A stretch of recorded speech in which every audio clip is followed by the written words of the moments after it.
So hi everyone. So today basically we are going to discuss about simple random sampling, right? So in previous lecture we have discussed about the probability sampling and non-probability sampling. That was the types of sampling. Now in today's lecture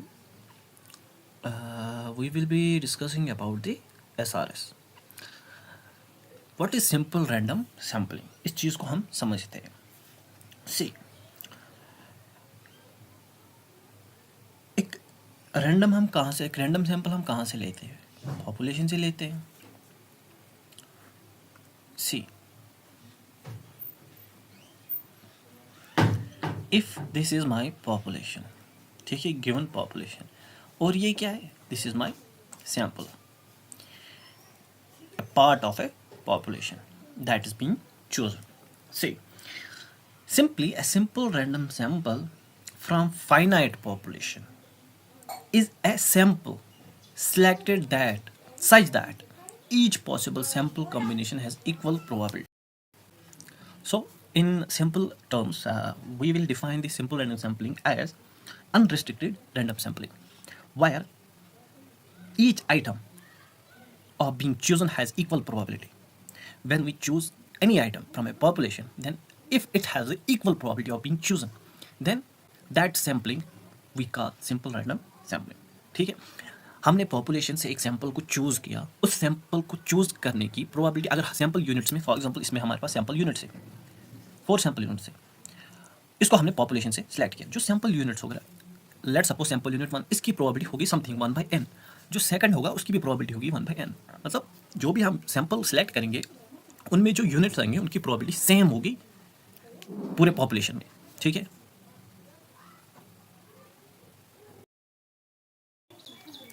सी, अगर हम इसको ऐसे लिखेंगे, a simple random sampling from finite population is a sample selected, is a sample selected such that each possible sample combinations has equal probability of being chosen. ठीक है, जो simple random sampling है इसे हम कहते हैं, इसे हम अनरिस्ट्रिक्टेड रैंडम सैंपल, मतलब यहाँ पे प्रोबेबिलिटी हर एक यूनिट की सेम रहती है. ठीक है, इसमें हमारे पास दो टाइप के सिंपल रैंडम सैम्पलिंग, एक विथ रिप्लेसमेंट, एक without replacement. Two types of SRS, that is simple random sampling. First one is SRSWR without replacement, and number 2 is SRSWR with replacement. ठीक है, तो ये दो टाइप्स है इसके.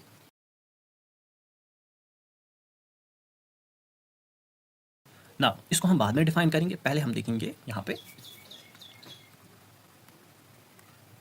Methods of selecting a simple random sample. ठीक है, methods of selecting a simple random sample. इसमें हमारे पास पहला मेथड है लॉटरी मेथड. देखो लॉटरी मेथड में होता क्या है, आपने देखा होगा कि हम अक्सर देखते हैं न्यूज़ में कि किसी की लॉटरी लग गई है. वो क्या होता है बेसिकली? वो होता है बेसिकली, अगर मेरे पास लेट सपोज ये पॉपुलेशन है, ठीक है, इसमें यहाँ लॉटरी बॉक्स है. ठीक है, लॉटरी बॉक्स है, मेरे पास ये लॉटरी बॉक्स है. ठीक है, this is a lottery box. इसमें वो चिट्स है. ठीक है, अब यहाँ पे समझ लो, अब 1 करोड़ विनिंग प्राइस है, जिसकी लॉटरी लग गई उसको 1 करोड़ मिलेगा. ठीक है, और लेट सपोज कि मैंने यहाँ से सिलेक्ट किया कोई भी एक चिट. ठीक है, तो उसकी प्रोबेबिलिटी कितनी होगी? देखो इसमें कितना है, 1 2 3 4 5 6 7 8 9 10 11 12, इसमें टोटल कितने हैं? 12 चिट से अगर मैं एक को सिलेक्ट करूँगा तो इसकी प्रोबेबिलिटी कितनी होगी, प्रोबेबिलिटी ऑफ 1 कितनी होगी, 1/12। नाउ अगर मैं आप इसको सिलेक्ट करूँगा तो इसकी भी प्रोबेबिलिटी क्या होगी, प्रोबेबिलिटी ऑफ 2 इज 1/12। मतलब यहाँ पे क्या है, हर एक की प्रोबेबिलिटी सेम है। तो ये आया ना simple random sample. Basically we are talking about the probability in this simple random sampling. ठीक है। नाउ अब ये केस भी हो सकता है, ये केस भी हो सकता है। लेट सपोज यहाँ पे चिट्स है मेरी, मैंने क्या किया, मैंने एक चिट निकाली, अब उस पर कुछ नाम आया, वो नोट किया, उसका नाम नोट किया, अब मैंने इस चिट को वापस इसमें डाली। अब जो मैंने ये चिट यहाँ से निकाली, इसकी प्रोबेबिलिटी कितनी है, लेट सपोज 1/n। अब मैंने जब इसको नोट किया, इसको फिर से वापस डाला, इसकी प्रोबेबिलिटी कितनी है, 1/n। ना देखो यहाँ पे क्या हम कर सकते हैं, अगर मैंने एक चिट निकाली, इसका नाम नोट कर लिया, अब उसको साइड में रख दिया, उसको यहाँ पे नहीं डाला, अगर ये पहले 12 है, अब कितने 11, अब मैंने किसी और को चूज़ किया था, उसकी प्रोबेबिलिटी होगी 1/11। This is simple random sampling without replacement, ये वाला केस है, और ये विथ रिप्लेसमेंट। ठीक है, लॉटरी मेथड से हमने ये समझा। ठीक है ना, अब लॉटरी मेथड को भी हम आगे डिफाइन कर सकते हैं। ठीक है, this is the basically the most popular one and the simplest one. ठीक है, हम यहाँ पे क्या करते हैं, जो भी हमारे पास पॉपुलेशन है उसको एक नंबर या नेम के फॉर्म में हम स्लिप्स पे लिखते हैं, मतलब पेपर स्लिप्स पे लिखते हैं, नंबर या नेम, फिर उसी में से हम सिलेक्ट करते हैं। अगर 20 सैम्पल साइज़ है, 20 सैम्पल साइज़ में हम 2-3 को सिलेक्ट करते हैं। ठीक है, पॉपुलेशन 20 है तो उसमें सैम्पल हम 2-3 को सिलेक्ट करते हैं। ठीक है, लाइक दैट हम इसको ऐसे लिखते हैं। ठीक है, लॉटरी मेथड को सी, इसको हम कैसे डिफाइन कर सकते हैं, it's basically associated with each unit of population and each unit has the identification mark from 1 to n। n क्या है यहाँ पे, टोटल पॉपुलेशन। ठीक है, सो n इज टोटल पॉपुलेशन। ठीक है, टोटल पॉपुलेशन। ठीक है, सो दिस इज, एंड ये भी हम लिख सकते हैं most popular and simplest one. So see, lottery को हम फिर से समझते हैं, लॉटरी मेथड को हम फिर से समझते हैं कि है, अब लेट सपोज एक प्रोफेसर है। ठीक है, एक प्रोफेसर को मतलब उसकी खुशी है, हैप्पीनेस, प्रोफेसर बहुत खुश है। अब प्रोफेसर ने ये डिसाइड कर लिया कि जो जिस क्लास को मैं पढ़ाता हूँ मुझे उनको पार्टी देनी है। पार्टी ये देनी है, उनको क्या करना है, उनको टॉफ़ी देनी है, मगर उनके पास टॉफ़ी कम है। अगर स्टूडेंट्स 30 है, टॉफ़ी उनके पास 10 है, लेट्स सपोज। प्रोफेसर क्या करेंगे, प्रोफेसर ने एक तरकीब सोची कि मैं क्या करूँगा, मैं हर किसी का नाम इन चिट्स पे लिखूँगा और इनको एक बॉक्स में डाल दूँगा। ठीक है, इनको बॉक्स में डाल दिया। ठीक है, अब किसी स्टूडेंट को कहा कि 10 चिट्स को सिलेक्ट कर, अब उन्होंने 10 चिट्स को सिलेक्ट किया, अब नाम जिसका आया उसको चॉकलेट मिलेगा। दिस माई लॉटरी मेथड, मतलब यहाँ पे उनकी लॉटरी लग गई। सी, यही होता है लॉटरी मेथड। ठीक है, देन दूसरा है हमारे पास टेबल ऑफ रैंडम नंबर्स। इसमें क्या होता है टेबल ऑफ रैंडम नंबर्स में, जब हमारे पास लॉटरी सिस्टम या लॉटरी मेथड यूज़ नहीं होगा, लेट सपोज ये कब, ये टेबल ऑफ रैंडम नंबर्स कहाँ पे यूज़ होगा, ये इन्फिनाइट में होगा, और जो लॉटरी होगा ये फाइनाइट में यूज़ होगा। ठीक है, ये फाइनाइट में यूज़ होगा, और जो टेबल ऑफ रैंडम नंबर्स है इसको हम क्या करेंगे, as lottery method is not use, या as lottery method can not be use when population is infinite. The alternative method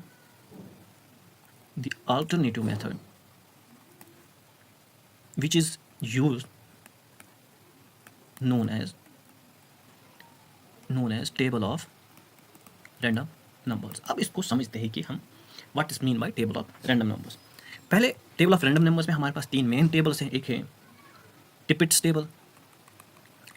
table, दूसरा है Fisher and Yates table, and number 3 is Kendall and Smith table. ये सब tables है हमारे पास। ठीक है, now देखो ये किस में आएगा, ये 3 टेबल्स किस में आएगा, टेबल ऑफ रैंडम नंबर्स में। ठीक है, now see what is random number table. देखो हम क्या करते हैं, आपको पता है कितने डिजिट्स है, मतलब मेन बेसिक कितने डिजिट्स है हमारे मैथमेटिक्स में, 0 to 9 मतलब 10 डिजिट्स है। ठीक है, हम क्या करेंगे, रैंडम नंबर टेबल ऐसे कंस्ट्रक्ट करेंगे जो ये डिजिट है 0 to 9 ये इंडिपेंडेंटली अपेयर होने चाहिए, ठीक है, इंडिपेंडेंटली अपेयर होने चाहिए विथ इक्वल फ्रीक्वेंसी, ठीक है। Let's suppose we have to select a sample from population. हमारे पास अगर हमारे पास n पॉपुलेशन है, n इक्वल 100 पॉपुलेशन, हमें यहाँ से सैंपल सेलेक्ट करना है।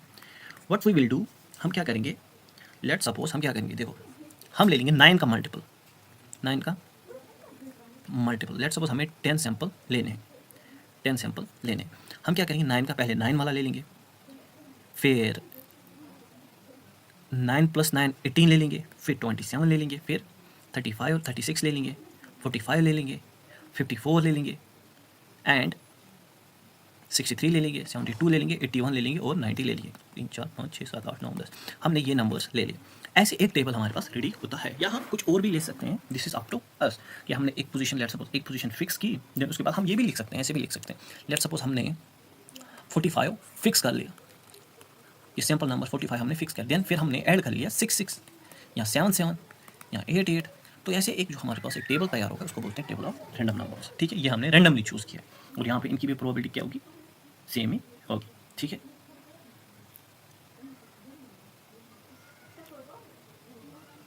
यहाँ हम तीसरा केस ऐसे भी लिख सकते हैं, ये था केस 2 एडिशन का, और केस 1 किसका था, मल्टीप्लिकेशन का। केस 3 किसका होगा, लेट्स सपोज हमारे पास टोटल n है, हमें लेने सैंपल 25, तो हम क्या करेंगे, हमने बीच में कोई सिलेक्ट किया, उसको डिवाइड किया 25 से, ऐसी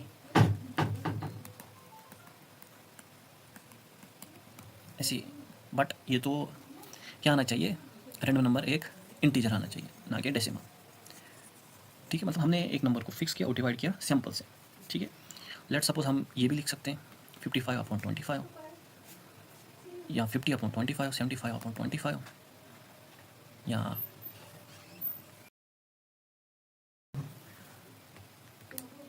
हम ऐसे भी लिख सकते हैं कि अगर हमें सैंपल चाहिए 9 का, हम क्या करेंगे, हम 9 का मल्टीपल देखेंगे और उसका लेट्स सपोज 18 डिवाइड बाई 9, ये रैंडमली हमने चूज़ किया, 18 हमने रैंडमली चूज़ किया, 54 डिवाइड बाई 9 ये भी हमने रैंडमली चूज़ किया, मतलब ऐसे हम रैंडमली चूज़ करेंगे, ठीक है। ये वही मल्टीप्लिकेशन और डिवाइड सेम ही हो जाता है यहाँ पे, ठीक है। सो सी, अगर हम इसको ऐसे लिखेंगे, अब इसको डिफाइन करना है, इसको डेफिनेशन में लिखना है, तो हम क्या करेंगे, a random number table is so constructed that all digits 0 to 9 appears independently of each other and with equal frequency, ठीक है। तो रैंडम नंबर टेबल ऐसे हम कंस्ट्रक्ट करते हैं कि जो डिजिट्स है 0 to 9 वो अपेयर होने चाहिए इंडिपेंडेंटली विथ इक्वल फ्रीक्वेंसी और विथ इक्वल प्रोबेबिलिटी भी आप बोल सकते हो, ठीक है, ठीक है। So use of random number table, एक करते हम रिमाइंडर अप्रोच में और दूसरा करते हम इंडिपेंडेंट चॉइस ऑफ यूनिट, कोई भी हम ले सकते हैं, इंडिपेंडेंट चॉइस ऑफ यूनिट, ठीक है। इंडिपेंडेंट चॉइस ऑफ यूनिट, एक तो रिमाइंडर अप्रोच है और दूसरा इंडिपेंडेंट चॉइस ऑफ यूनिट, या हम किसी को डिवाइड करेंगे वहाँ पे जो रिमाइंडर आएगा उसको ले लेंगे, ठीक है। Now moving ahead, so here we have some terminologies and some concept here, a very important concept here. As you know, I have already told you what is statistic. What is statistic? That is a function of a sample values. Now we will define it as, statistic we will define it as we know it's a function of sample values, right?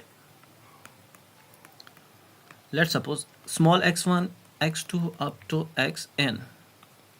Now if we need x bar, what's x bar sample mean? What is it? 1 by n summation of x1 plus x2, मतलब इनका सम xn तक, ठीक है।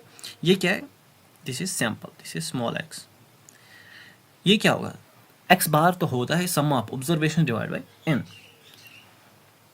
This x bar become statistic when we take the function of sample values, ठीक है। like another example, small s square, that is 1 upon n summation small xi minus x bar का square, I is equal to 1 to n. This is again a statistic, an estimator we can say. Statistic becomes estimator when we are going to calculate a parameter. ठीक है, तब statistic क्या बन जाता है, एक estimator बन जाता है. ठीक है, मतलब एस्टिमेटर होता क्या है. अब मैं एस्टिमेट क्या, स्टेटिस्टिक तो आपको पता है. Now what is estimator? What is estimator? Estimator होता है basically it's a statistic. It's a statistic which is used in the process of estimation to estimate parameter, or statistic used to estimate parameter, that is estimator. ठीक है, basically estimator होता ही क्या है, एक statistic जिसको हम इस एस्टिमेट करने के लिए यूज़ करते हैं. ठीक है, तो यहाँ से मैं ऐसे लिख सकता हूँ, जो स्मॉल एक्स बार है ये किसका एस्टिमेट होगा, कैपिटल एक्स बार का. This is estimator. ठीक है, स्मॉल एक्स बार किसका एस्टिमेटर होगा, कैपिटल एक्स बार का. ऐसे ही जो स्मॉल एस स्क्वायर होगा ये एस्टिमेटर होगा कैपिटल एस स्क्वायर का. फिर हम बाद में देखेंगे वो अनबायस होगा, कंसिस्टेंट होगा, वो हम देखेंगे इन्फ्लुएंस लेक्चर में. ठीक है, and what's estimate, what is estimate, ये टर्मिनोलॉजीज आपको पता होनी चाहिए. To predict something, to predict. And estimation क्या होता है, एस्टिमेशन क्या होता है, प्रोसेस ऑफ एस्टिमेटिंग. ठीक है, प्रोसेस ऑफ एस्टिमेटिंग. ठीक है, जब हम एक स्टेटिस्टिक को एस्टिमेशन के प्रोसेस में यूज़ करेंगे तब उसको हम नया नाम देते हैं जिसको हम बोलते हैं एस्टिमेटर. और एस्टिमेटर कुछ और नहीं, आदों को ये भी नहीं पता होता है एस्टिमेटर होता है क्या. एस्टिमेटर बेसिकली एक स्टेटिस्टिक ही होता है जिसको हम यूज़ करते हैं एस्टिमेशन में, सिंपली. ठीक है, ये तो आपको पता ही है. Now what's unbiased estimator. अब यहाँ पे एक कंसेप्ट है unbiased estimator.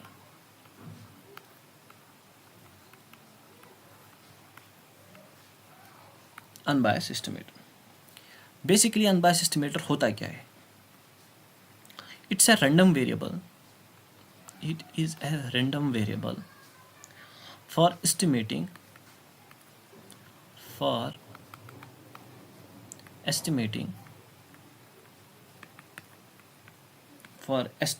the parameter of a population. ठीक है, अनबायस्ड क्या होता है, देखो आपको पता है एक कॉइन है, उसके एक साइड से टेल लिखा है, एक साइड से हेड लिखा है, दिस इज अनबायस्ड. दूसरा होता है हेड और head, this is unbiased. This is biased, this is unbiased. ठीक है, कि मतलब फेयर एक एस्टिमेटर है जिसकी मदद से हम एक पैरामीटर को एस्टिमेट करते हैं. ठीक है, अब वो कितना फेयर है वो हम आगे देखेंगे. ठीक है, हम ऐसे लिखते हैं X bar is a true representative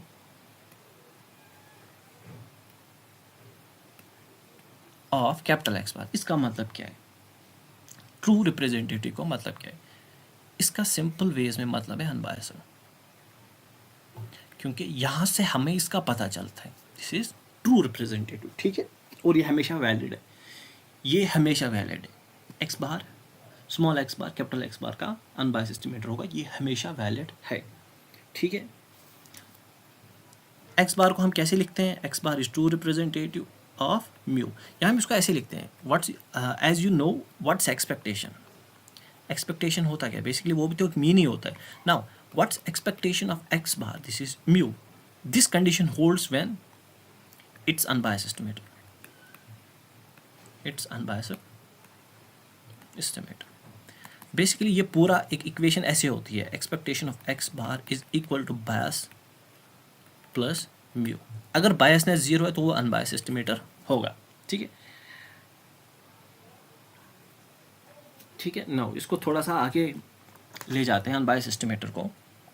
हम सिंपली ऐसे लिख सकें, expectation of T is equal to theta where T is statistic, यहाँ estimator, and theta is parameter.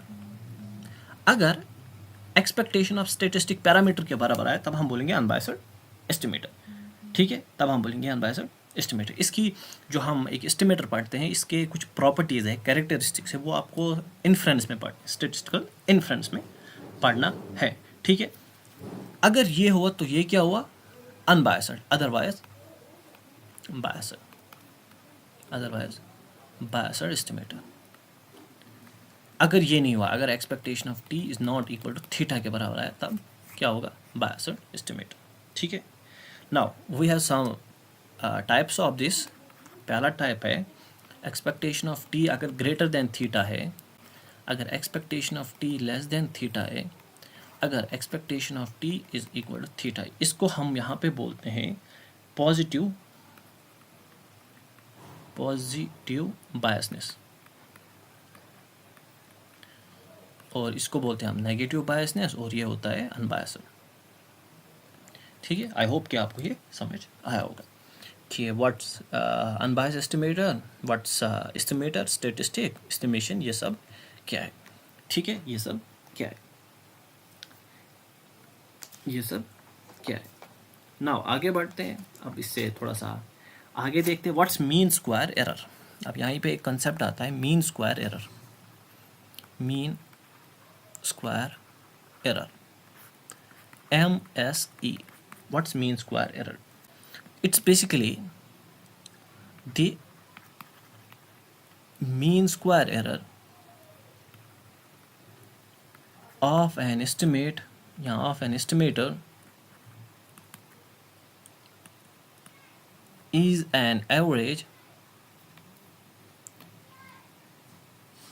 measure of divergence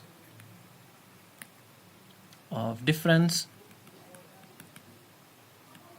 between estimator and parameter.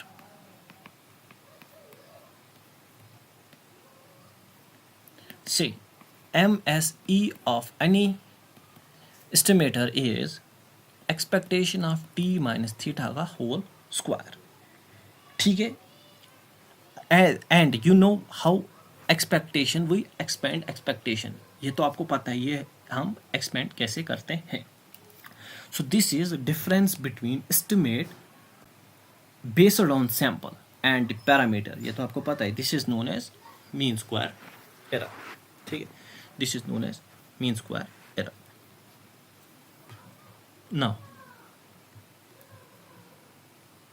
क्या MSE को हम अगर ऐसे भी लिख सकते हैं, व्हाट्स MSE? MSE अगर हम इसमें ऐड करेंगे और आउट स्प्रेड करेंगे, expectation of T minus expectation of T plus expectation of T minus theta का होल स्क्वायर, इसको एक ले लो, इसको दूसरी टर्म ले लो, expectation of T minus expectation of T का whole square plus expectation of T minus theta का whole square. What's this? This is variance of expectation of, this is my variance of T, and this is biasness का square, ठीक है, this is biasness square, this is my biasness square. We can say ये हमारे पास relationship है, this is relationship between MSE and sample variance. वो क्या होती है, MSE of estimator is equal to variance of T plus biasness of T का square, ठीक है। ये किसका है? दिस इज ऑफ स्टेटिस्टिक, और ये भी बायसनेस ऑफ स्टेटिस्टिक, ठीक है। अगर सी, अगर बायसनेस जीरो है, if biasness is zero, then MSE t is equal to variance of t, and this is the condition of unbiasedness, this is the condition of unbiasedness, ठीक है। यहाँ तक आपको ये समझ आया होगा, ठीक है, यहाँ तक आपको ये समझ आया होगा। Now what's efficiency? ये कुछ टर्मिनोलॉजीज ये आपको पता होनी चाहिए। देन उसके बाद आएंगे simple random sampling with replacement and without replacement. Now efficiency is basically E of t is equal to 1 upon MST, and मैंने आपको ऑलरेडी एफिशिएंसी के बारे में बोल दिया है कि अगर हम सैंपल साइज को बढ़ाएंगे एफिशिएंसी भी बढ़ जाएगी, ठीक है। और ये इन्वर्सली प्रोपोर्शनल, अगर MSE कम है एफिशिएंसी ज़्यादा है। What's MSE? MSE आपको पता है ये क्या है, 1 expectation of t minus theta का होल स्क्वायर। ठीक है, ये चीज़ें आपको पता होनी चाहिए। अगर हमारे पास if T1 and T2 are two estimators, two unbiased estimators, then जो MSE ऑफ T1 है वो हमेशा लेस देन होगा MSE ऑफ T2। ये रिजल्ट है। अगर T1 और T2 हमारे पास दो अनबायस्ड एस्टिमेटर है, जो MSE ऑफ T1 एस्टिमेटर होगा वो लेस देन हमेशा होगा किससे, MSE ऑफ सेकंड एस्टिमेटर। ठीक है, now what's relative efficiency?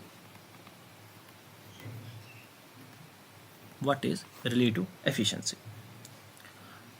Relative efficiency किन का हम देखेंगे, रिलेटिव है ना, रिलेटिव मतलब हमारे पास दो क्वांटिटी होनी चाहिए, T1 और T2। Relative efficiency of T1 with respect to T2 हम करेंगे वो होगा MSE of T1 divide by MSE of T2। अगर हमें देखना होगा relative efficiency T2 with respect to T1 तो हम क्या करेंगे, MSE of T2 divide by MSE of T1। ठीक है, now what sampling fraction? What is sampling fraction? Sampling fraction is basically ratio between sample size n to the total population unit n. So sample fraction f is equal to n divided by n. ये भी आपको पता होना चाहिए ना। उसके बाद variance and cost function. Variance and cost function. Variance तो आपको पता है क्या है, डिस्पर्शन है। ठीक है, अब एक एस्टिमेटर की वेरिएंस क्या होगी वो हम डिफाइन करेंगे। The variance of an estimator will be a function of, will be a function, इसको क्या हो गया, will be a function of heterogeneity of elementary unit in the population n। ठीक है, मतलब वेरिएंस ऑफ T होता है बराबर F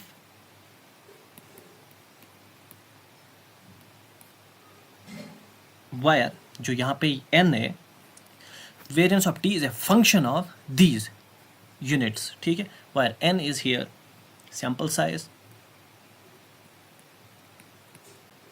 what's P? P is probability. What is X? X is sampling unit. What's N? N is total population. ठीक है, मतलब variance होता है एक एस्टिमेटर का, variance of T is equal to function of N X P N, ये इसका function होगा। ठीक है,